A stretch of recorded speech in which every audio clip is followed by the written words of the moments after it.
Airbnb CEO Brian Chesky briefly weighed in via Twitter. Andre Haddad, CEO of the car-sharing service Turo, which also signed the amicus brief, expressed similar sentiments.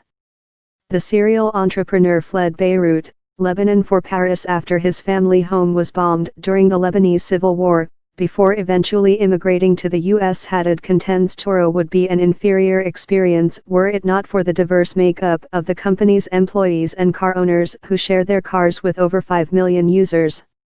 There's a lot that immigrants bring, Haddad explains.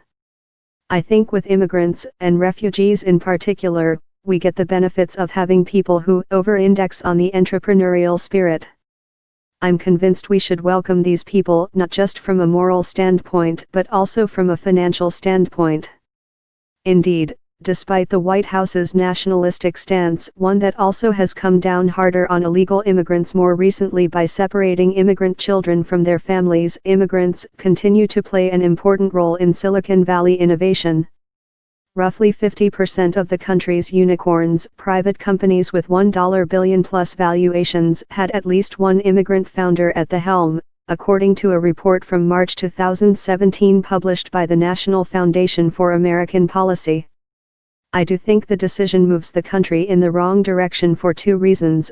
First, despite the court's caveats, the ban is clearly motivated by fear of a particular group of people, Muslims, which violates our founding principle of religious freedom, Mahan explained.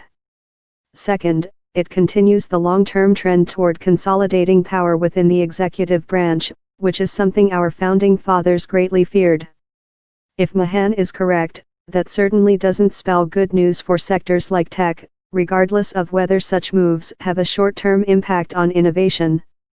JP Mangalindan is the chief tech correspondent for Newspulse Finance, covering the intersection of tech and business. Email story tips and musings to JPM at.